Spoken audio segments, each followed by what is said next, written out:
আসসালামু আলাইকুম রহমতুল্লাহি ওয়া বারাকাতুহু। নাহমাদু ওয়া নুসাল্লি আলা রাসূলিহিল কারীম, আম্মা বাদ। আউযু বিল্লাহি মিনাশ শাইতানির রাজীম।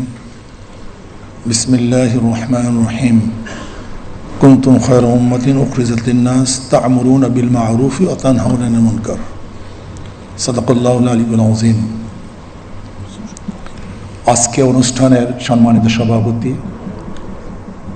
আজকে অনুষ্ঠানের শ্রদ্ধাভাজন মাননীয় প্রধান অতিথি, বাংলাদেশের মাননীয় প্রধানমন্ত্রী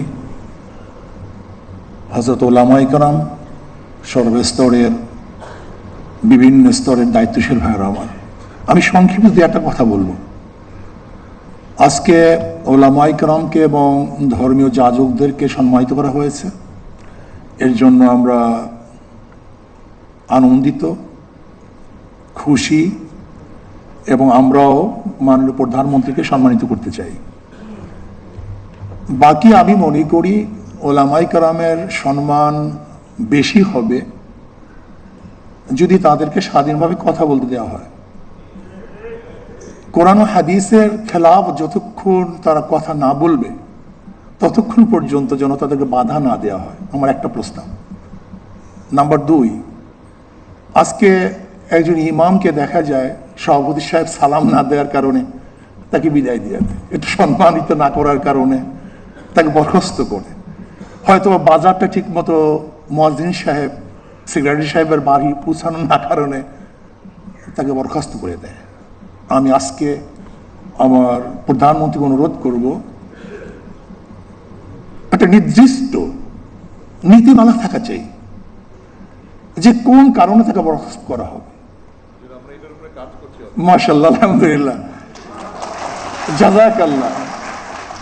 কেন বরখাস্ত করা হবে? যতক্ষণ আকীদা এবং কোরআন ও সুন্নাহর আকীদা, একটা শব্দ আমি সংযুক্ত করতে চাই, আকীদা এবং কোরআন ও সুন্নাহর অনুকূলে যতক্ষণ থাকবে ততক্ষণ কোনো অবস্থাতেই তাকে বরখাস্ত করা যাবে না। আলহামদুলিল্লাহ, শুকরিয়া জ্ঞাপন করছি।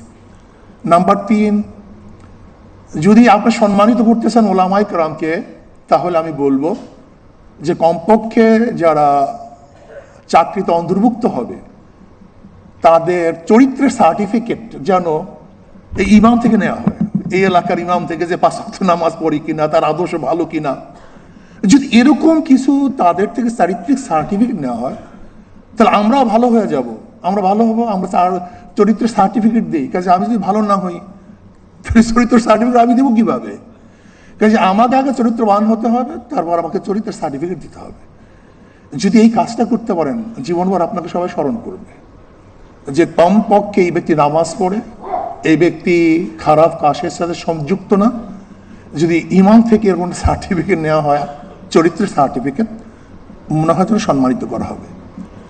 আর একটা কথা বলি, শেষ করব, যে আজকে সম্মানিত ভাতা যেন নিয়ন্ত্রণের কোনো মাধ্যম না হয়, যে সরকার যেন ইমাম এবং মুয়াজ্জিনকে নিয়ন্ত্রণ না করে, বরং এটা সম্মানিত ভাতা সম্মানিত হিসেবেই থাকে। যদি ভাতাকে নিয়ন্ত্রণের মাধ্যম করা হয় তাহলে কিন্তু এটা হিতে বিপরীত হবে। আল্লাহ আমাদের সবাইকে দ্বীন ও ইসলাম অনুযায়ী চলার এবং মানার তৌফিক দান করেন। সবাইকে ধন্যবাদ।